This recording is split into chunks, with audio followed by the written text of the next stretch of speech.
Iran మీద ప్రత్యక్షంగా Israel ఇంతవరకు దాడి చేయలేదు. అమెరికా దాడి చేయలేదు. ఇది మొన్న మధ్యం జరిగిన తర్వాత ఇప్పుడైతే ప్రస్తుతం ఓ పక్కన యుద్ధ విమానాలు, యుద్ధ నౌకలు మొబిలైజ్ అయి ఉన్నటువంటి సందర్భంలో అలాంటి దాడులు అయితే చేయలేదు. ఇటు ఇరాను ప్రిపేర్డ్గా ఉంది. రష్యా, చైనాలను అడ్డం పెట్టుకుని వాళ్లతో కలిసి ఇప్పుడు విన్యాసాలు చేస్తూ ఉంది. అయితే తాజాగా ఇరాన్లో ఉన్నటువంటి ఫరందక్ ప్రాంతంలో ఒక్కసారిగా భారీ పేలుడు సంభవించింది.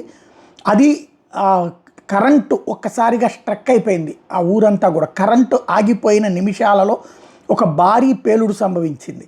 ఇది ఎందుకు జరిగింది ఏంటి అన్నటువంటి విషయం మీద ఇరాన్ ఎలాంటి స్పష్టత ఇవ్వలేదు. అదే సందర్భంలో అమెరికా మేము దాడి చేసామని చెప్పట్లేదు, ఇజ్రాయెల్ మేము దాడి చేసామని చెప్పట్లేదు. కానీ ఇజ్రాయెల్ నడిపించేటటువంటి మొసాద్ లేదా ఇజ్రాయెల్ మొసాద్ చేత నడిపించబడేటటువంటి హైర్డ్ కిల్లర్స్, ఇంతకుముందు ఏదైతే ఇరాన్లో ఉన్నటువంటి పాలకుడి యొక్క గెస్ట్ హౌస్లోనే హమాస్ వాళ్ళని లేపేసినటువంటి వాళ్ళు, ఇరాన్కి సంబంధించినటువంటి సైన్యాధిపతినే లేపేసినటువంటి వాళ్ళు ఈ చర్యకు పాల్పడి ఉంటారని అనుమానిస్తున్నారు.